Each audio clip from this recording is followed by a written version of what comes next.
A lot of my videos, you'll note I've used Genesis Avatar for my clothing in Marvelous Designer.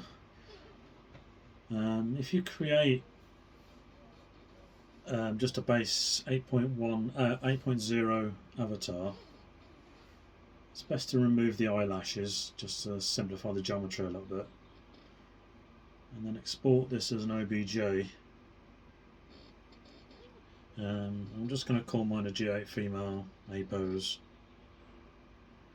Make sure you convert it to a Daz Studio format for scaling. It should have all the default options in there. You can include the materials if you've got skin textures. They will show up in Material Designer, but for this example I'm just doing it without materials. Now, Marvelous Designer, if you import the OBJ file,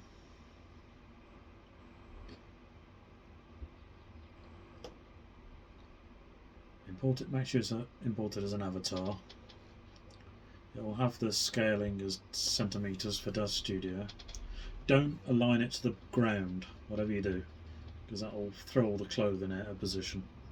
So just import it normally like that.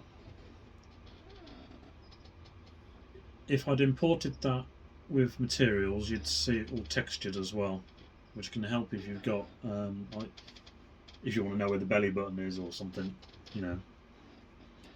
I'm just going to create a very simple outfit, and I mean very simple, just to illustrate that this will let you create clothing that then fits back into Daz.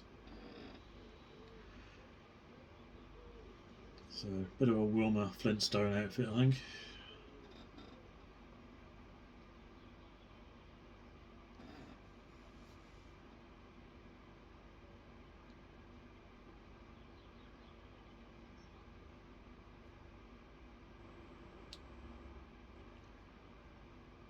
So same front and back.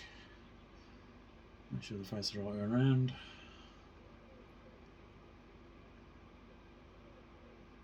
Stitch them together. Let's make sure I'm not going to fall off the shoulders. So front to back on the shoulders.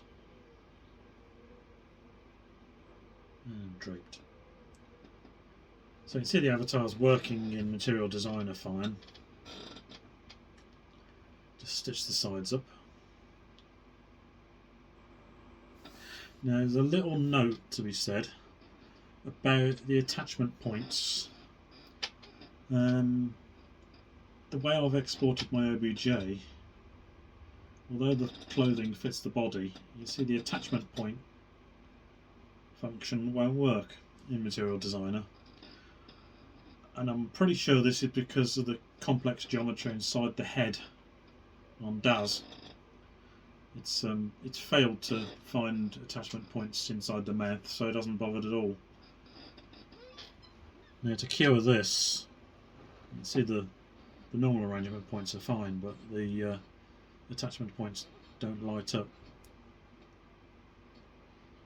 So let's go back into Daz.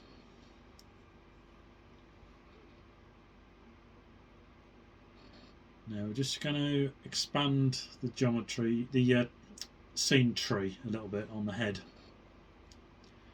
Now you can't delete the part because it just gets rid of the whole avatar. But if you hide the upper teeth, the lower jaw, and the face rig, that should be enough. So I'm just going to quickly export that again. You'll see on the export options that it skips hidden geometry. So I'll just call that zero pose, no mouth. You see there's ignore invisible nodes on the options there already, but when we export that back into Material Designer, I'm just going to import it and replace the current avatar. So import the OBJ, pick the no mouth version of the OBJ, imports as an avatar, and this will replace the existing avatar, so you won't really see a difference there. But now if we go into the arrangement points, they will light up. So if you haven't got arrangement points, just check that you've switched off your mouth parts. Right, I'm going to quickly export this bit of clothing. I'm going to do it as an OBJ just to keep it consistent on this demo. I normally use an FBX, but an OBJ is fine. There's my test outfit. I'm going to exclude the avatar.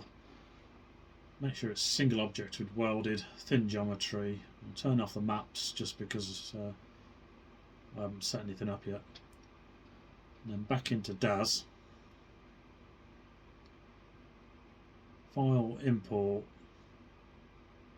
Pick up my test outfit OBJ. Make sure the scale is on Daz. And it's in. That's it. I'm just going to run the transfer utility just to make sure that the clothing does map onto the body correctly. So transfer utility onto my test outfit. I'll put the projection template to short skirt, short knee-length dress. So you won't see an immediate change there, but if I now put my figure into a simple pose, you'll see that it's conforming the clothing.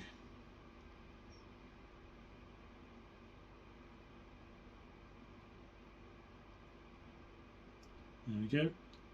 And that's it. That is very simply how to create your avatar in Material Designer and use it